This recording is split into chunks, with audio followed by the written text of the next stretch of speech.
નમસ્કાર વિદ્યાર્થી મિત્રો, મારી યુટ્યુબ ચેનલ સંજય પટેલમાં આપ સૌનું હાર્દિક સ્વાગત છે। મિત્રો, આજના વિડીયોની અંદર આપણે ધોરણ 8 વિષય છે હિન્દી, જેનો પાઠ 6 કે જે સત્ર 2 ની અંદર આવે છે, જેનું નામ છે તૂફાનો કી ઓર। આ પાઠના સ્વ અધ્યયન પોથીના પ્રશ્નો અને તેના જવાબો વિશે શીખવાના છીએ। વિદ્યાર્થી મિત્રો, જો તમે મારી ચેનલમાં નવા હોય તો મારી ચેનલને જરૂરથી સબસ્ક્રાઇબ કરો। વિડીયો સારો લાગે તો લાઇક કરો, શેર કરો અને બેલ નોટિફિકેશન ઓન કરો, જેથી મારા આગળના નવા વિડીયો પણ આપને મળતા રહે। તેમજ વિદ્યાર્થી મિત્રો, આ પાઠની પીડીએફ જોવા માટે પ્લે સ્ટોરમાંથી અમારી એપ્લિકેશન વિશ્વગુરુ STD 1 થી 12 ગુજરાતી ડાઉનલોડ કરો। તો ચાલો મિત્રો શરૂ કરીએ પાઠ 6 तूफानों की ओर। प्रश्न 1, योग्य विकल्प के सामने सही का निशान कीजिए। पहला, कवि के हृदय में आज क्या उठा है? तो उत्तर होगा तूफान। दूसरा, किसने कभी हार न मानी है? तो उत्तर होगा कवि ने। तीसरा, जीवन में किसका प्यार कभी कभी मिलता है? तो उत्तर है तूफानों का। चौथा, सातों सागर पार करने का मतलब क्या होता है? तो असंभव कार्य करना। तो विद्यार्थी मित्रों, आ पाठनी पीडीएफ जोवा माटे प्ले स्टोर मांथी अमारी एप्लिकेशन विश्वगुरु STD 1 થી 12 गुजराती डाउनलॉड करी तमारा मोबाइल में इंस्टॉल करो।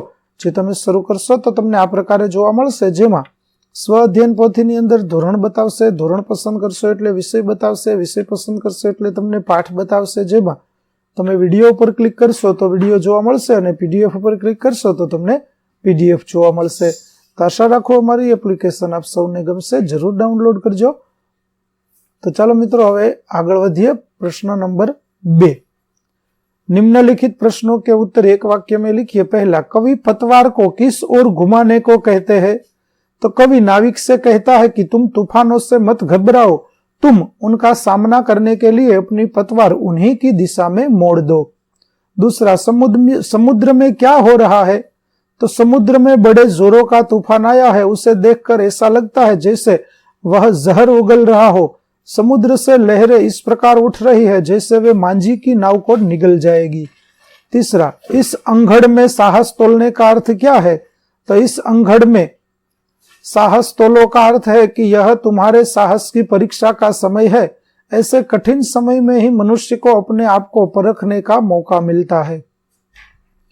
चौथा, सागर भी तो यह पहचाने में क्या पहचानने की बात है? तो सागर भी तो यह पहचाने, इस वाक्य में मनुष्य के साहस और शक्ति की बात कही गई है। कवि कहना चाहते हैं कि ऐसी कोई कठिनाई नहीं है जिसका हल मनुष्य के पास न हो। पांचवा, कवि ने यह असीम किसे कहा है? तो कवि ने यह असीम सागर को कहा है। चौथा, प्रश्न 2, निम्नलिखित प्रश्नों के उत्तर लिखिए। पहला, समस्या आने पर हमें क्या करना चाहिए? तो समस्या आने पर हमें भयभीत नहीं होना चाहिए, शांति और धीरज से समस्या का उचित उपाय खोजना चाहिए। दूसरा, कवि ने नाविक को पतवार तूफान की ओर घुमाने के लिए क्यों कहा?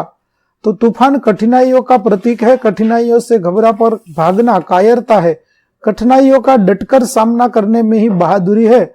जीवन में आने वाली कठिनाइयां मनुष्य को बहुत कुछ सिखा देती है, उनसे हमें हमेशा आगे बढ़ने की प्रेरणा मिलती है। इसलिए कवि ने नाविक से कहा है कि तुम अपनी नाव तूफानों की ओर घुमा दो। तीसरा, कवि ने मनुष्य की कौन सी विशेषताएं बताई है? तो इस प्रकार कवि ने मनुष्य की कई सारी विशेषताएं बताई है, जो आप यहां पर देख सकते हैं। चौथा प्रश्न, ज्वार कहां कहां उठा है? तो एक ओर समुद्र में ज्वार उठा है, तो दूसरी ओर कवि के हृदय में भावनाओं का ज्वार उठा है। इस प्रकार समुद्र और कवि हृदय, इन दोनों स्थानों पर ज्वार उठा है। पांचवा, समुद्र ने कैसा रूप धारण किया है? तो समुद्र में बड़े जोर का तूफान आया है, उसे देखकर ऐसा लगता है जैसे वह जहर उगल रहा हो। समुद्र से लहरें इस प्रकार उठ रही है जैसे वे मांझी की नाव को निगल जाएगी। तूफानी समुद्र ऐसा लग रहा है जैसे उसका सामना कोई नहीं कर सकता। छठा, कवि ने मनुष्य को मिट्टी का पुतला क्यों कहा है? तो उसका उत्तर आप यहाँ पर देख सकते हैं, इसका कारण है यहाँ पर लिखा है। अगला प्रश्न, मांझी कब तक कार्य करता है? तो उसका उत्तर है, वह भी आप यहाँ पर देख सकते हैं कि मांझी हमेशा संघर्ष करता रहता है। प्रश्न 3, निम्नलिखित पंक्तियों का भावार्थ अपने शब्दों में लिखिए, जिसमें पहली पंक्ति का भावार्थ है, आज समुद्र ने जहर उगल दिया है, कठिन परिस्थितियां पैदा की है, लहरें भी उमड़कर तुम्हारी नाव को निगल जाना चाहती है, फिर भी परवाह नहीं, उधर समुद्र में ज्वार उठा है, तो कवि के हृदय में भी भावनाओं का ज्वार उमड़ पड़ा है। दूसरी पंक्ति का भावार्थ है, जैसे लहरों का स्वर ऊंचा हो रहा है और उनका जोर बढ़ रहा है, वैसे ही तुम भी तैयार होकर आंधियों के सामने उठ जाओ और स्वयं आजमा कर देखो कि तुम में कितनी हिम्मत है।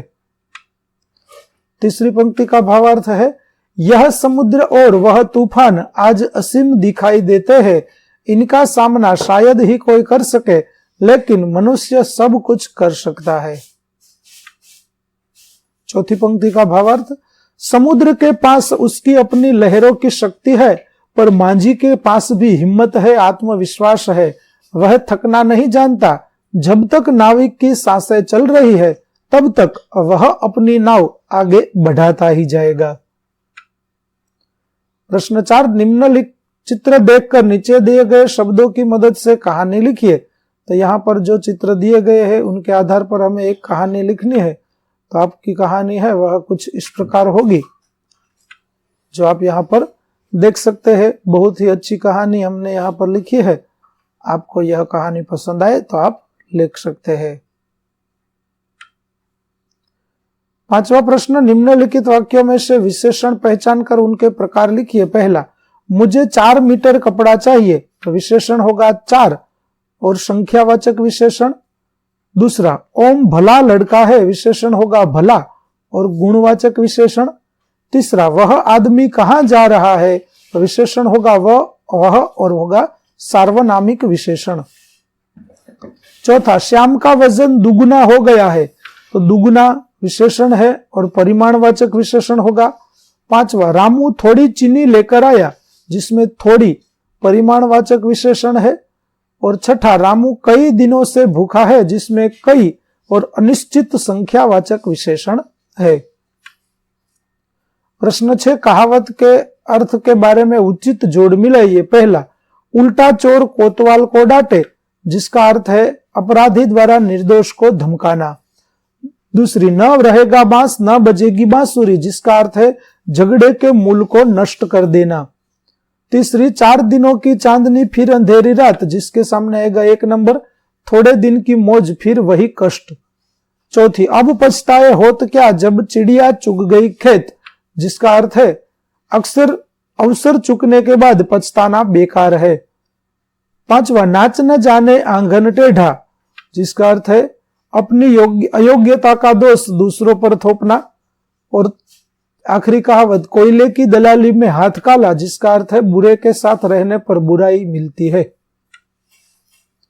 प्रश्न 7, आपके गांव में बाढ़ आए तो उस समय आप क्या करेंगे? गांव छोड़कर चले जाएंगे या गांव वालों की मदद करेंगे? कक्षा में चर्चा करके अपने विचार कारण सह लिखिए।